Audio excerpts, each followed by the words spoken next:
To understand how Russia acts on the world stage, we need to understand what its leader, Vladimir Putin, is thinking. Putin's worldview is deeply influenced by his background in the KGB and his experiences during the collapse of the Soviet Union. He has often spoken about the dissolution of the Soviet Union as a major geopolitical disaster, and this sentiment shapes much of his policy and actions. For Putin, the restoration of Russia's status as a global power is not just a political goal, but a personal mission. He envisions a Russia that commands respect and wields significant influence in international affairs. Putin believes Russia should be strong and important again, like it was a long time ago. This belief is rooted in a sense of historical destiny and national pride. The Soviet era, despite its many flaws, is often remembered in Russia as a time when the country was a superpower, capable of challenging the West on equal footing. This nostalgia for past glory is a powerful force in Russian politics and society, and Putin taps into this sentiment to garner support for his policies. He sees Russia as a major world power.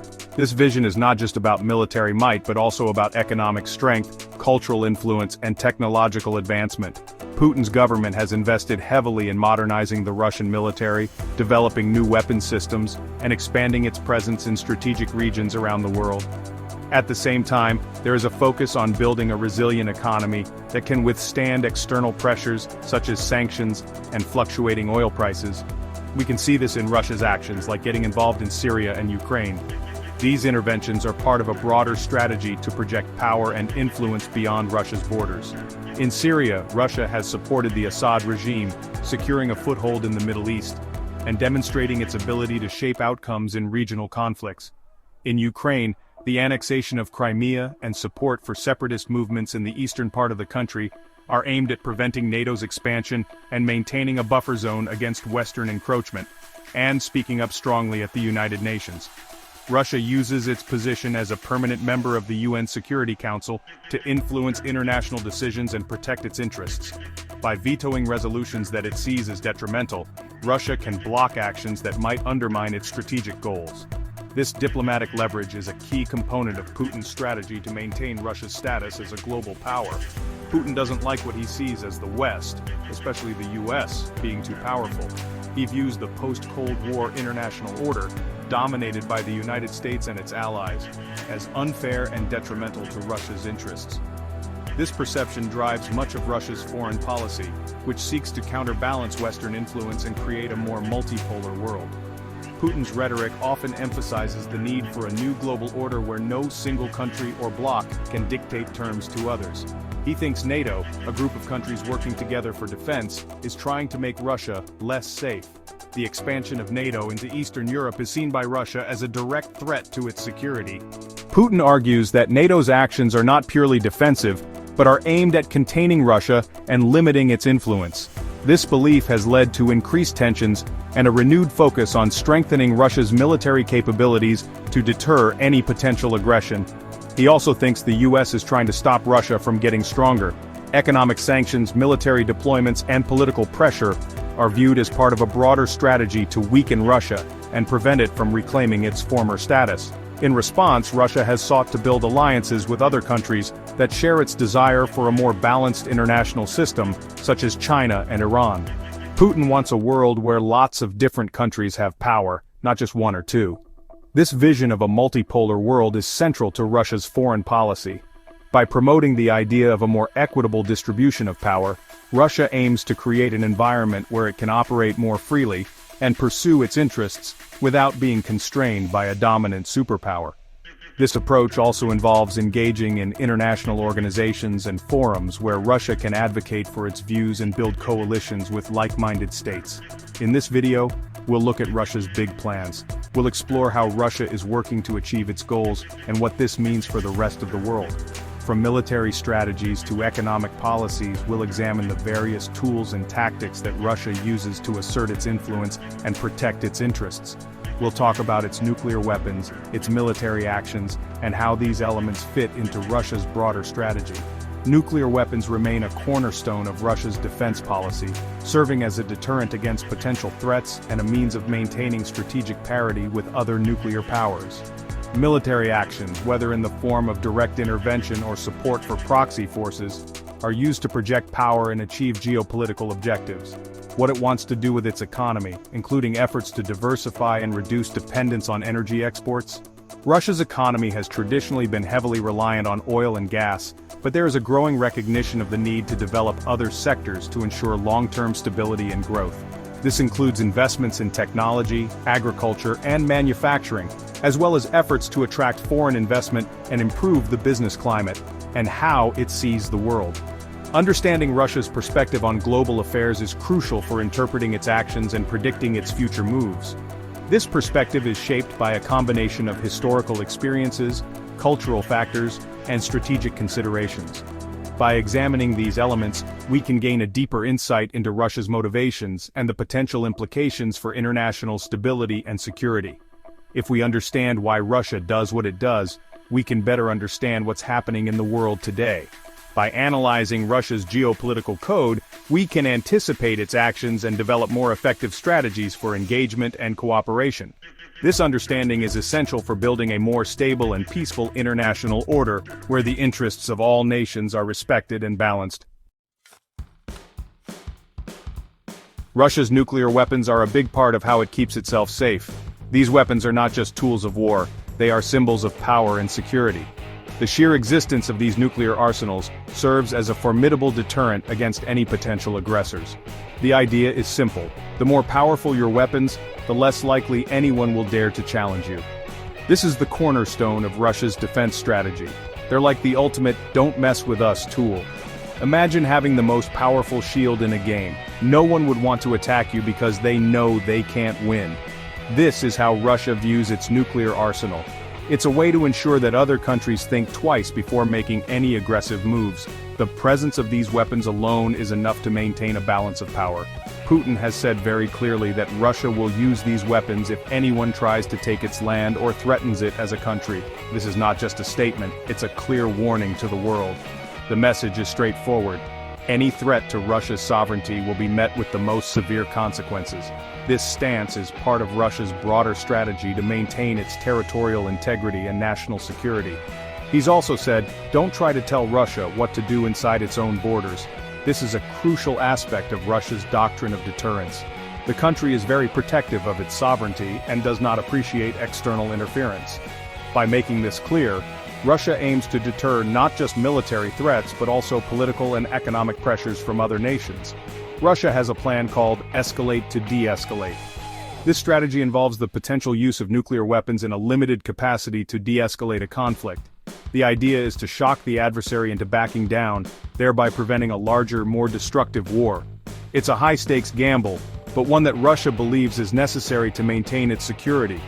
This means that if there's a smaller fight, Russia might use a small nuclear weapon to stop it from getting bigger. The concept is to nip the conflict in the bud before it escalates into something uncontrollable.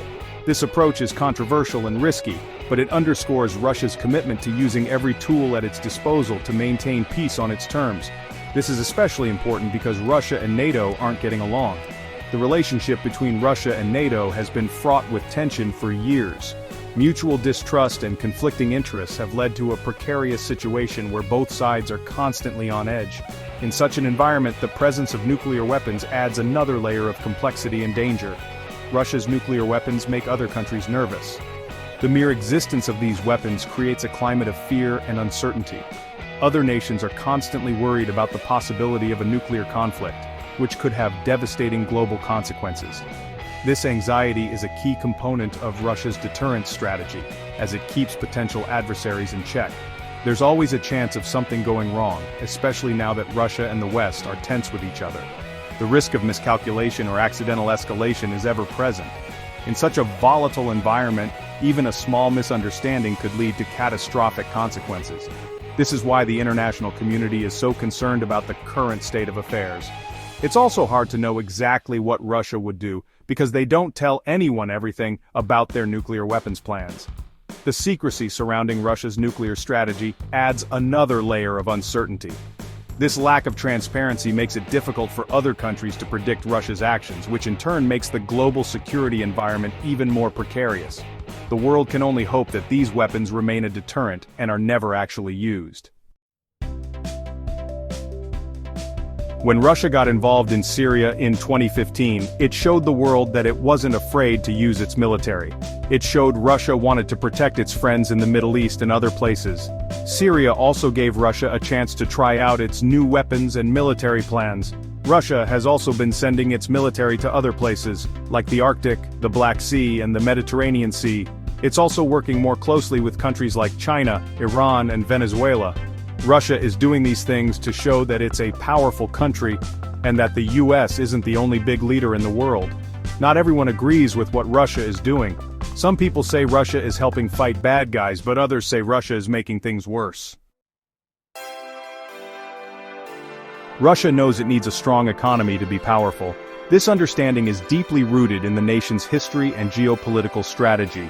A robust economy not only fuels the country's military capabilities, but also ensures its independence on the global stage. Economic strength is seen as a cornerstone of national security, allowing Russia to project power and influence far beyond its borders. Putin knows Russia can't compete with the West if its economy is weak. The Western nations, with their advanced economies and technological prowess, pose a significant challenge. To counter this, Russia has been focusing on economic reforms and modernization. Putin's administration has been keenly aware that economic vulnerability could be exploited by adversaries, making it imperative to build a resilient and self-sufficient economy. So, he's been trying to make Russia's economy more diverse. Diversification is key to reducing dependency on any single sector, particularly oil and gas.